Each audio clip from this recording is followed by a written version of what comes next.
Good morning students. आज हम पढ़ेंगे व्यष्टि अर्थशास्त्र और समष्टि अर्थशास्त्र के सिद्धांत। व्यष्टि अर्थशास्त्र के अंतर्गत किन सिद्धांतों का अध्ययन किया जाता है और समष्टि अर्थशास्त्र के अंतर्गत किन सिद्धांतों का अध्ययन किया जाता है, इसकी हम बात करेंगे।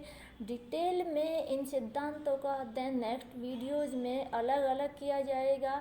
तो सर्वप्रथम हम देखते हैं कि व्यष्टि अर्थशास्त्र के मूल रूप से 3 सिद्धांत है, जिसमें पहला है वस्तु मूल्य निर्धारण।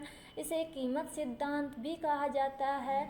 कीमत सिद्धांत को भी 2 पार्ट्स में डिवाइड किया गया है, जिसमें फर्स्ट है मांग का सिद्धांत और सेकंड है उत्पादन व लागत का सिद्धांत।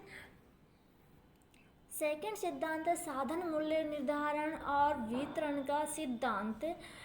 इसमें हम देखते हैं कि किसी भी वस्तु को बनाने के लिए 4 साधन अनिवार्य रूप से आवश्यक होते हैं, जिसमें एंटरप्रेन्योर है, उद्यमी और भूमि, पूंजी और लेबर। इनको प्रतिफल के रूप में जैसे श्रमिक को अपने श्रम के बदले में मजदूरी दी जाती है, एंटरप्रेन्योर को लाभ दिया जाता है, पूंजी के बदले में ब्याज दिया जाता है और भूमि के उपयोग के बदले लगान दिया जाता है।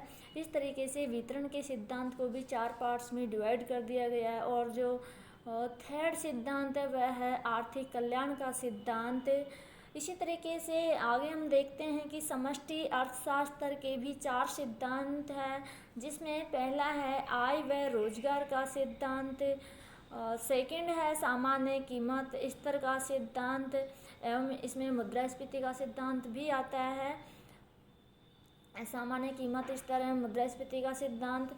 और थर्ड है आर्थिक विकास का सिद्धांत एंड फोर्थ है वितरण का समष्टिगत सिद्धांत, मजदूरी व लाभ के सापेक्ष अंश। इसमें हम देख रहे हैं कि वितरण का सिद्धांत है उसका अध्ययन व्यष्टि अर्थशास्त्र के अंतर्गत किया जा रहा है, लेकिन वितरण का समष्टिगत सिद्धांत है वह समष्टि अर्थशास्त्र के अंतर्गत आ रहा है, क्योंकि वहाँ पे व्यष्टि अर्थशास्त्र के अंतर्गत हम ये देख रहे हैं कि इनका प्रतिफल किस प्रकार से निर्धारित किया जाता है। लेकिन वितरण के समष्टिगत सिद्धांत के अंतर्गत हम ये देख रहे हैं कि मजदूरी व लाभ जो विभिन्न साधन है उनको जो प्राप्त होने वाली आय है उसका कुल आय में कितना हिस्सा है, यदि हमें ये देखना है तो हमें समष्टि अर्थशास्त्र का अध्ययन करना पड़ेगा।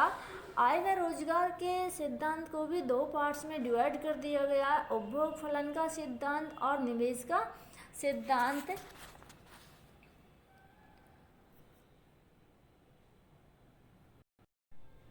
इस प्रकार मुद्रा, राजस्व व अंतर्राष्ट्रीय व्यापार के क्षेत्र भी समष्टि अर्थशास्त्र के अंतर्गत आते हैं। इसी प्रकार नियोजन, आर्थिक विकास, आर्थिक अस्थिरता या उतार चढ़ाव, ये सभी क्षेत्र समष्टि अर्थशास्त्र के अंतर्गत आते हैं, क्योंकि ये सब संपूर्ण अर्थव्यवस्था से संबंधित होते हैं। इसी प्रकार हम देखते हैं कि व्यष्टि अर्थशास्त्र व समष्टि अर्थशास्त्र दोनों आर्थिक विश्लेषण के 2 मार्ग हैं। एक में व्यक्तिगत इकाइयों का आर्थिक व्यवहार और उनके व्यक्तिगत इकाइयों के आर्थिक व्यवहार का अध्ययन किया जा रहा है, दूसरे में संपूर्ण अर्थव्यवस्था का अध्ययन किया जाता है। व्यष्टि अर्थशास्त्र का संबंध लघु और छोटे से होता है, तो समष्टि अर्थशास्त्र का क्षेत्र बड़ा होता है। इन दोनों का अंतर प्रमुखतः रीति के पर्सन को लेकर होता है।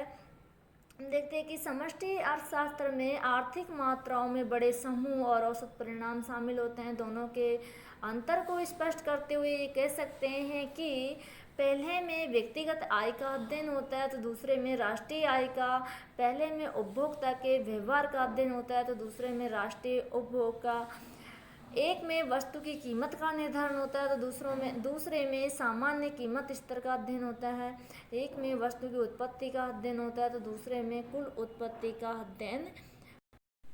इस प्रकार हम देखते हैं कि व्यष्टि और समष्टि अर्थशास्त्र में सिद्धांतों को लेकर अंतर है, लेकिन इनको हम पूर्णतया अलग नहीं कर सकते हैं। व्यष्टि और समष्टि अर्थशास्त्र एक दूसरे से अलग न होकर एक दूसरे के पूरक है। एक के बिना दूसरा अधूरा है।